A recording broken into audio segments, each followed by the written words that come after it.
let's go ahead and try something even more complicated then. I have here a model of a roundabout for a highway with multiple lanes going in multiple directions. So let's just go ahead and start off here. I have a link to this model in the description. Go ahead and open it in any blank scene like we have right here. And as you can see, taking a look at it, there's a lot of lanes, there's a lot of possibilities. Obviously, we can't just randomize it. We're going to have to make some specific paths. So let's go ahead and place our cars. It really doesn't matter. Sometimes I'll place all the same car just for this testing, but obviously you probably want to change it later. In this case, I'm just going to choose this car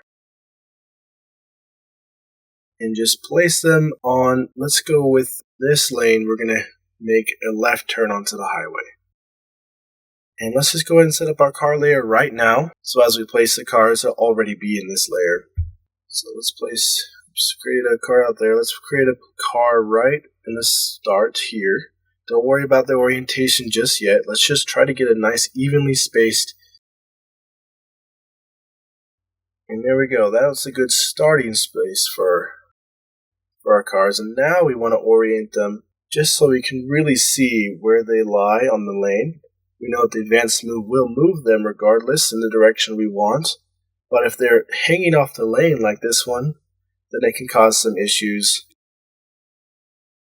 If we're moving along the lane and it hangs on the outside and it becomes apparent and brushes against another car, so let's just go ahead and move them a little bit more centered here.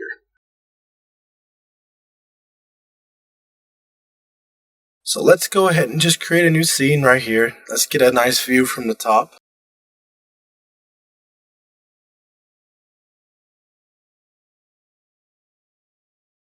And we can grab our mass move tool. Remember, we ought to turn the cars off before we get started. So we'll go back to build mode, turn off our car layer, go into edit mode, edit our mass move, and let's go ahead and create our path. So let's go ahead and add our few points here. It's a pretty straight path in the beginning. And now we want to create quite a few control points to help smooth this out and make sure that our cars aren't swaying off of the lane. Just one at a time, make sure we have a good camera angle. Directly from the top is preferable.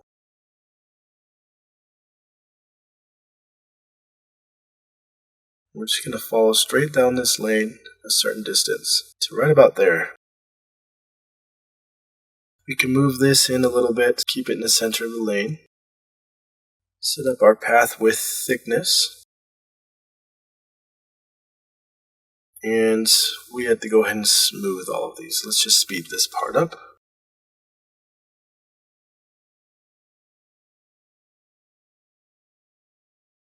Okay, so now that we've got this quite a lot of these smooth, let's go ahead and test it out. Turn our cars back on. Let's see how our path looks. See the speed moderate.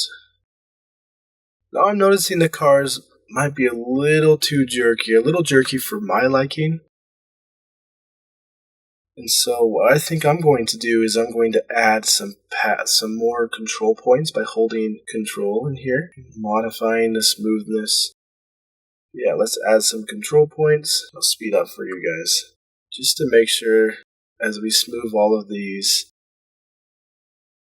And here's the exact problem of why we should have our cars off. It wants to grab on top of this car. So we have to go back and turn the car off. Now we have full control and a better clarity of what points to add, where they're at, without obstacles in the way.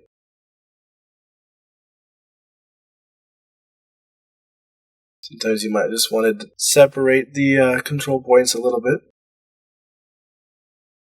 Now let me just go ahead and speed through this process again.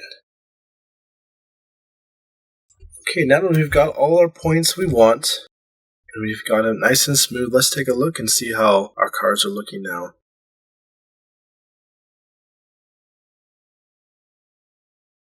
Now we see a big difference. I happen to see them moving quite a bit smoother. We have a lot more control over them with those control points. Speeding them up, everything looks pretty good.